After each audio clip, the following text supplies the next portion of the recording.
చేసిన మీడియా మిత్రులందరికీ చాలా థ్యాంక్స్. అలాగే మా మీద ఈ సోషల్ మీడియాలో ఏవైతే ఎలిగేషన్స్ వస్తున్నా కూడా మా దగ్గరికి రిపీటెడ్గా మమ్మల్ని నమ్మి మా దగ్గరికి వస్తున్న క్లయింట్స్కి రిపీటెడ్గా కంప్లీట్గా కంటిన్యూస్గా ట్రీట్మెంట్స్ తీసుకున్న మా క్లయింట్స్కి కూడా చాలా థ్యాంక్స్. సో లాస్ట్ 25 డేస్ నుంచి సోషల్ మీడియాలో మా మీద వచ్చే ఎలిగేషన్స్కి మేము ఈరోజు ఆన్సర్ చేయడం కోసమని ఈ ప్రెస్ మీట్ అనేది కండక్ట్ చేయడం అనేది జరుగుతుంది. సో ముందుగా చూసుకుంటే చాలామంది ఈ విధంగా చూసారా, 40 హెచ్కేలో 40 మంది ఫేక్ డాక్టర్స్ ఉన్నారు అని చెప్పేసి ఇలానే దీంతో పాటు ఇలానే చాలా వందలాది వీడియోస్ చేయడం అనేది జరుగుతుంది. సో ఒకటి నాకు అవసరం లేదు, ఒక్క లైసెన్స్తో 5 క్లినిక్స్ రన్ చేస్తున్నారు. అలాగే 3 ఇంతల శాలరీ ఎక్కువ పే చేసి ఒక డాక్టర్ సర్టిఫికెట్ని కొనుక్కునే రేంజ్కి వీళ్ళు ఎదిగిపోయారు అనే ఎలిగేషన్స్ ఈ సోషల్ మీడియాలో చాలా తిరగడం అనేది జరుగుతుంది, వైరల్ అవ్వడం అనేది జరుగుతుంది. సో దానికి ఒకటే నేను చెప్పాలనుకుంటున్నాము, మాకు 3 స్టేట్స్లో 5 బ్రాంచెస్ ఉన్నాయి. 5 బ్రాంచెస్కి గాను 17 members full time doctors as a team మా దగ్గర ఉన్నారు. 17 మెంబర్స్ డాక్టర్స్లో 7 members qualified dermatologist, qualified experience dermatologist మా దగ్గర ప్రతిరోజు ఉన్నారు మా క్లినిక్స్లోనే.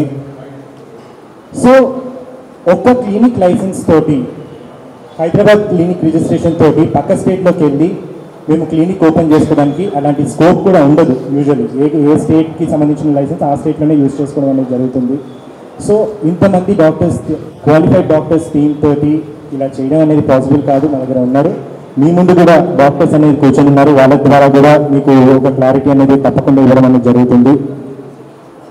సో మా దగ్గర వచ్చే ప్రతి ఒక్క క్లయింట్ కన్ఫ్యూజ్ కాకూడదు, ఇది నిజంగానే ఒక ఫేక్ క్లినిక్ అనేది వాళ్ళకి అలా పడిపోకూడదు అని ఒక క్లారిటీతో ఇద్దామని చెప్పేసి ఈ ప్రెస్ మీట్ అనేది మేము చేయడం జరుగుతుంది.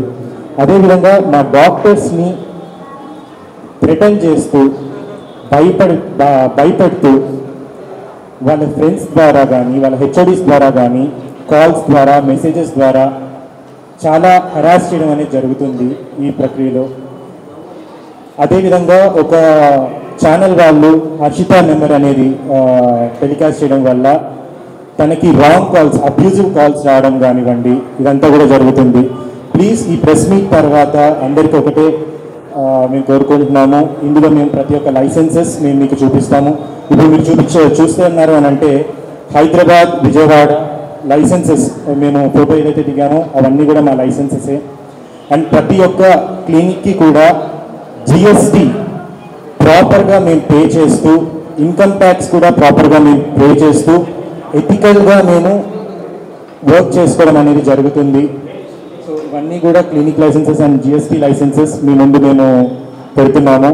అలాగే మేము యూజ్ చేసే ప్రతి ఒక్క ప్రోడక్ట్ కూడా ఎవ్రీ బ్యాచ్కి ఒక గవర్నమెంట్ ఆథరైజ్డ్ ల్యాబ్ నుంచి ఒక ల్యాబ్ రిపోర్ట్ అనేది తప్పకుండా మేము తీసుకోవడం జరుగుతుంది. ఈ విధంగా ఒక ల్యాబ్ రిపోర్ట్ అనేది తీసుకోవడం జరుగుతుంది. అలాగే మాకు ఫార్మా లైసెన్సెస్ కానివ్వండి, డ్రగ్ లైసెన్స్. వేదిక మీద ఉన్న పెద్దలందరికీ అండ్ ఈరోజు ఇక్కడికి విచ్చేసిన మీడియా మిత్రులందరికీ నమస్తే. నా పేరు Harshita, I'm the founder and one of the directors of the company. So for the clarification, నాకు వచ్చింది ఆనరీ డాక్టరేట్. నేను ఏ రోజు కూడా ఈ డాక్టరేట్ని యూజ్ చేసుకొని ఎవరిని ట్రీట్ చేసిందే లేదు. హెచ్కేలో ఇప్పటిదాకా మా డాక్టర్స్ థౌజండ్స్ ఆఫ్ పేషెంట్స్ని ట్రీట్ చేసి ఉంటారు. ఈ అంతమందిలో ఒక్కరికి కూడా నేను ఏ రోజు కూడా ఒక సర్జరీ కానీ, ఒక హెయిర్ ట్రాన్స్ప్లాంటేషన్, ఒక బొటాక్స్, ఫిల్లర్స్, ఎటువంటి డర్మటాలజీ ప్రొసీజర్ తీసుకున్నా నేను చేసిందే లేదు. 3 years బ్యాక్ నేను పర్మనెంట్ మేకప్ చేసేదాన్ని, ఇప్పుడు అది కూడా చేయట్లేదు. 3 years బ్యాకే ఆపేసాను due to my own personal reasons. I am a permanent makeup master, I am an esthetician and I am an woman entrepreneur. So వీళ్ళు మా హెచ్కేలో ఉన్న డాక్టర్స్ అందరూ ఫేక్, ఇక్కడ అంతా మొత్తం ఫేక్ అవుతుంది, ఇలా పెట్టేసి హెచ్కేలో 40 members ఫేక్ డాక్టర్స్ ఉన్నారు అని చెప్పి కొన్ని వందల కొద్ది వీడియోలు చేసి మా డాక్టర్స్ని కూడా చాలా, అంటే వాళ్ళు ఎంతో కష్టపడి ఎంతో చదువుకొని ఎన్నో ఇయర్స్ కష్టపడి చదువుకున్న వాళ్ళని కూడా ఒక ఫేక్ అనే ఒక ఫాల్స్ అలిగేషన్ని పెట్టేశారు. సో వీళ్ళందరి మీద మేము as an organization definitely we're going to take an action. Thank you. అందరికీ నమస్కారం. మీడియా మిత్రులందరికీ నేను మీ అడ్వకేట్ నాగూర్ బాబు. ఇప్పుడు సోషల్ మీడియాలో దాదాపు కొన్ని వందల వీడియోలు హెచ్కే క్లినిక్ మీద ఫేక్ డాక్టర్స్ ఉన్నారని, లైసెన్సులు లేకుండా క్లినిక్ నడుపుతూ ఉన్నారని, తెలంగాణ మెడికల్ కౌన్సిలే వీళ్ళకి లైసెన్స్ లేదు. హెచ్కే క్లినిక్ ఇంతకుముందు అంటే ఫ్యూ ఇయర్స్ నుంచి వర్క్ అవుతుంది. బట్ రీసెంట్గా అంటే ఏదైతే వైజాగ్లో క్లినిక్ ఓపెన్ అవ్వడం కావచ్చు, ఇక్కడ కూడా కావచ్చు, చాలా మంది అంటే బిగ్ బాస్ ఇన్ఫ్లుయెన్సర్స్ అవ్వచ్చు, సెలబ్రిటీస్ వీళ్ళందరూ రావడం వల్ల దీని మీద ఎక్కువ అటెన్షన్ వచ్చిందని అనుకోవచ్చు. అంటే వాళ్ళని తీసుకురావడం, ఈ సోషల్ మీడియాలో టార్గెట్ అవ్వడం, అంటే ఎందుకు ఇంతమంది ఇన్ఫ్లుయెన్సర్స్ సోషల్ మీడియా వాళ్ళు పర్టికులర్లీ ప్రమోట్ చేస్తున్నారనే రీజన్ ఒకటి వస్తుంది. అండ్ ఇంకొకటి నిన్న ఒక ఇంటర్వ్యూ చూశాను ఇందాకే, వైజాగ్లో ఒక పర్సన్, ఒక అమ్మాయి వచ్చి నాకు అక్కడ ట్రీట్మెంట్ తీసుకున్నాను అండ్ నేను అడిగితే వాళ్ళ నా మీద అంటే సమేదో అటాక్ చేస్తున్నారు అన్నట్టు, లేదంటే డాక్టర్స్తో ఫోటో దిగనివ్వట్లేదు, బిఫోర్ అండ్ ఆఫ్టర్ అనేది తీసుకోవడానికి పాసిబిలిటీ లేదని ఒక అలిగేషన్స్ అయితే నేను ఇందాక చూశాను. సో ఏంటి దీని గురించి ఒకసారి ఎక్స్ప్లెయిన్ చేయండి, బోత్ సెలబ్రిటీస్ గురించి అండ్ నిన్న వైజాగ్లో ఏదైతే జరిగిందో. వైజాగ్కి మీరే కంప్లీట్ ఆపరేట్ చేస్తున్నారు ఇక్కడ నుంచి. ఎస్, సో తప్పకుండా నేను ఇది ఆన్సర్ చేస్తానండి.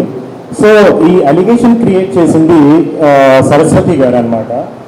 సో ఆవిడ చేతుల మీదుగా సో ఈ క్లయింట్ నా దగ్గర 6 సెషన్స్ తీసుకోవడం అనేది జరిగింది. ఓకేనా, ఆవిడ చేతుల మీదుగా మేము ప్రతి ఒక్క సర్వీస్ తర్వాత ఒక రివ్యూ అనేది మేము తీసుకుంటాం అనమాట. సెషన్ ఎలా అయింది, మీకు ఎంతవరకు రిజల్ట్ ఉంది అని చెప్పేసి దీని ప్రకారంగా మా డాక్టర్స్ సపోజ్ ఏదన్నా వాళ్ళకి రిజల్ట్ కనిపించట్లేదు అని అంటే ట్రీట్మెంట్ అవుట్ చేయడం అనేది ఇదంతా జరుగుతుంది అనమాట. ఆవిడ చేతితో రాసి సైన్ చేసిన ఫామ్ ఇది. అందులో 5th సెషన్లో I will suggest field for under eye treatment. Thank you, Ashwini, for follow-up. I can see the difference for under eye treatment అని ఆవిడే రాశారన్నమాట. సో ఈ ఎలిగేషన్స్ ఎవరైతే క్రియేట్ చేస్తున్నారో వాళ్ళు విక్టిమ్స్ ఉంటారా అండి, మీకు డబ్బులు ఇప్పిస్తాము ఇలా ఎంకరేజ్ చేసి వాళ్ళకు ఒక ఫాల్స్ ఇది ఒక ప్రొపగండా, ఒక ఫాల్స్ ఇది ఇచ్చేసేసి పాపం ఈవిడ్ని తీసుకొచ్చి సోషల్ మీడియాలో కూర్చోబెట్టారు. ఆవిడ నిన్న కూడా మా క్లినిక్ మెసేజ్ చేయడం జరిగింది, ఎవరో వేరే వాళ్ళు పోస్ట్ చేస్తున్నారు, ప్లీజ్ కుదిరితే ఆ వీడియోస్ తీపిచ్చేసేసేయండి అని చెప్పేసి. మేము ఎలా తీపిగలుగుతాం, మీరు ఆల్రెడీ సోషల్ మీడియాలోకి వచ్చారు, చేసింది మేము కాదు. మేమేం చేసాం, మీరు ఒక ఎలిగేషన్ క్రియేట్ చేసినందుకు మిమ్మల్ని ట్రీట్ చేసింది, సపోజ్ ఇప్పుడు మీకు తీసుకున్న 6 సెషన్స్ ఎవరైతే ఉన్నారో మిమ్మల్ని ట్రీట్ చేసింది ఒక డెర్మటాలజిస్ట్, ఒక సర్టిఫైడ్ డెర్మటాలజిస్ట్ ఆ క్లినిక్లో కూర్చున్నారు, వాళ్ళే మిమ్మల్ని ట్రీట్ చేశారు. మీకేదన్నా ప్రాబ్లం నిజంగా ఉంది అని అంటే మీరు బ్యాక్ నా దగ్గరకు వచ్చి నా డాక్టర్ని పలానా ఇది అయింది అని చెప్పేసి అడిగితే వాళ్ళు మీకు ఆల్టర్నేటివ్గా కానీ లేకపోతే వాళ్ళ ట్రీట్మెంట్ అనేది చేయడానికి జరుగుతుంది. అలా కాకుండా వెంటనే మీరు సోషల్ మీడియాకి ఎక్కి ఇలా హెచ్కేలో ఇలా అయింది అని చెప్పేసి వాళ్ళ మాటలు కానీ మీరు ఇది చేశారు. సో మేము మా ప్రూఫ్స్ మేము పెట్టుకోవడం, మేము ఇది ముందు నుంచి మేము మెయింటైన్ చేస్తాం కాబట్టి ఖచ్చితంగా మేము పెట్టడం అనేది జరిగింది, దాని ద్వారా ప్రాసెస్ చేయడం అనేది కూడా జరుగుతుంది. ఈ క్వశ్చన్ తర్వాత కూడా మళ్ళీ ఇది మేము రాయలేదు, ఈ రివ్యూ మీరే రాసుకున్నారనే పాసిబిలిటీ ఉంది. సో కాబట్టి we will send it to the lab reports, we will send to the forensic lab. So by the hand writing, by the signature, with the stroke test we can get the reports ఈజీగా. అందరికీ తెలిసిందే కదా. అదొకటి. నిజంగా ఇక్కడ హెచ్కేలో జరుగుతున్నది కూడా treatments అనే పేరు కాదంటే ఈ డిసీజెస్కి ఎలాంటి క్యూర్ ఇక్కడ చేయరు. కాస్మోటిక్స్ అంటే ఇప్పుడు నేను కలర్ లేను, నేను కలర్ లేకపోవడం అనేది నా రోగం కాదు, నాకు హెయిర్ లేదు, నాకు హెయిర్ లేకపోవడం అనేది నా డిసీజ్ కాదు. కాస్మోటిక్స్ అంటే ఇండస్ట్రీలో ఉన్నటువంటి చాలా మంది ఇన్ఫ్లుయెన్సర్స్ కానీ సెలబ్రిటీస్ కానీ ఈరోజు వస్తున్నారు అంటే నిజంగా వాళ్ళ మొహాన్ని వాడు పాడు చేసుకోవడానికి వస్తారా? రిపీటెడ్గా మీరు ఎంత పే అయినా చేయండి, ఇండస్ట్రీలో ఉన్నటువంటి పీపుల్ వాళ్ళ ఫేస్ని వాళ్ళు నాశనం చేసుకోవడానికి వస్తారా? ఈ కామన్ లాజిక్ ఇది, ఎవరు రారు. అండ్ ఆల్వేస్ ఏ ఫీల్డ్లో అయినా ఎనీ ప్రొఫెషన్లో కూడా 100% గ్యారంటీ అనేది ఎక్కడా ఉండదు, ఇంక్లూడింగ్ ఎనీ హాస్పిటల్. మీరు యశోద హాస్పిటల్స్ కానీ సంథింగ్ వాట్ ఎవర్ చూడండి, కన్సల్ట్ ఫామ్ మీద సైన్ తీసుకుంటారు. మీరు 20 లక్షలు పెట్టి హార్ట్ సర్జరీకి వెళ్ళినా కానీ అక్కడ గ్యారంటీ అనేది ఎక్కడా ఉండదు. ఒకవేళ మీకు ఏదైనా గ్రీవెన్సెస్ ఉంటే you can approach the consumer court. ఒకవేళ నిజంగా మీకు సైడ్ ఎఫెక్ట్స్ కానీ ఏదైనా వచ్చి ఉంటే లీగల్ ప్రొసీజర్ ఏంటి? లీగల్గా మీరు ఒక గవర్నమెంట్ సర్టిఫైడ్ హాస్పిటల్కి వెళ్ళి అక్కడ నేను ఈ ట్రీట్మెంట్ తీసుకోవడం వల్ల మాత్రమే నాకు ఈ సైడ్ ఎఫెక్ట్స్ వచ్చినాయి అని ఒక సర్టిఫికెట్ తీసుకొని కన్సర్న్ పోలీస్ స్టేషన్కి వెళ్ళొచ్చు, కన్స్యూమర్ ఫోరంకి వెళ్ళొచ్చు, కన్స్యూమర్ కంప్లైంట్స్ ఫైల్ చేయొచ్చు. ఇలాంటివి చాలా ఆప్షన్స్ ఉన్నాయి. అన్ని చోట్ల ఇవి జరుగుతూనే ఉంటాయి. మీడియా మిత్రులందరికీ మీకు ఈ ప్రొసీజర్ అంతా తెలుసు. It is intentionally targeted. వైజాగ్లో జరిగిన ఇన్సిడెంట్ని హైదరాబాద్లో తీసుకొని వచ్చి ప్రెస్ మీట్ పెట్టించి నాకు 20,000 అని ఇదంతా ఏంటంటే ఒక మలీషియస్ ఇంటెన్షన్ అనేది క్లియర్గా ఇక్కడ ఎస్టాబ్లిష్ అవుతూ ఉంది.